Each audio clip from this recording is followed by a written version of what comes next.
2026 ના world cup માંથી Bharat team બહાર થઈ ગઈ.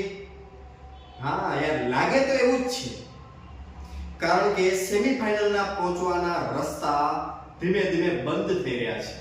ભારત જ્યારે આફ્રિકા સામે 76 રનથી હાર્યું, બહુ મોટું માર્જિન કહેવાય, જેના લીધે તેની રન રેટ આવી ગઈ માઈનસમાં 3.8 અને સાઉથ આફ્રિકાની પ્લસ 3.8.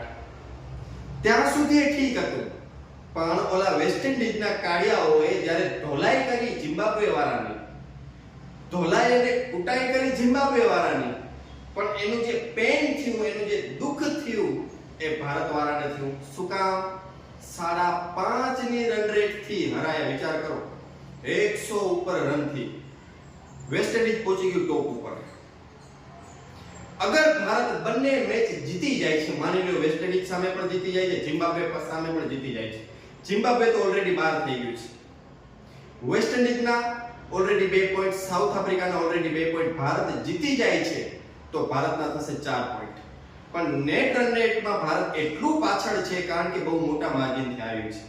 નેટ રન રેટમાં ભારત બંને મેચ જીત્યા પછી પણ નેટ રન રેટ એની ઓછી હશે. સાઉથ આફ્રિકા બધી મેચ જીતી જાય, એટલે કે વેસ્ટ ઇન્ડિઝ સામે પણ જીતે અને આફ્રિકા સામે પણ જીતે, એટલે સાઉથ આફ્રિકાના થાય 6 પોઈન્ટ. સાઉથ આફ્રિકા વેસ્ટ ઇન્ડિઝને હરાવે અને ભારત પણ વેસ્ટ ઇન્ડિઝને હરાવે તો જ ભારત સેમીફાઇનલમાં પહોંચી શકે છે. પણ કાળિયાઓને હરાવવા ઈઝી નથી મારા વાલા. એટલે એવું કમબેક કર્યું છે, એવું કમબેક કર્યું છે, એવી કુટાઈ કરે છે એ લોકો, બહુ અઘરું પડશે ભારતને સેમીફાઇનલમાં પહોંચવું. અને આ ટીમ સાથે તો ભારત સેમીફાઇનલમાં શું ઝિમ્બાબ્વે સામે નહીં જીતે.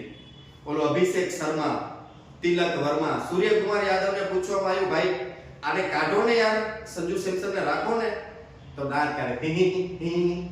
અરે ભાઈ, દાંત શું કાઢસ? કાઢ તિલક વર્માને, કાઢ સૂર્યાને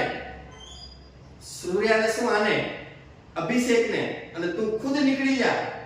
કોઈ નવાને ચાન્સ આપો તો કઈ ટીમ ઇન્ડિયાને જીતાડે. તમને શું લાગે કોમેન્ટમાં જણાવજો, કોને રાખવો જોઈએ અભિષેકને અને તિલકને કાઢીને? અને ભારત જીતશે કે નહીં, શું લાગે તમને? કોમેન્ટ કરતા જાજો. ઓકે, જોઈએ પરમ દિવસે ઝિમ્બાબ્વે સામેની મેચ.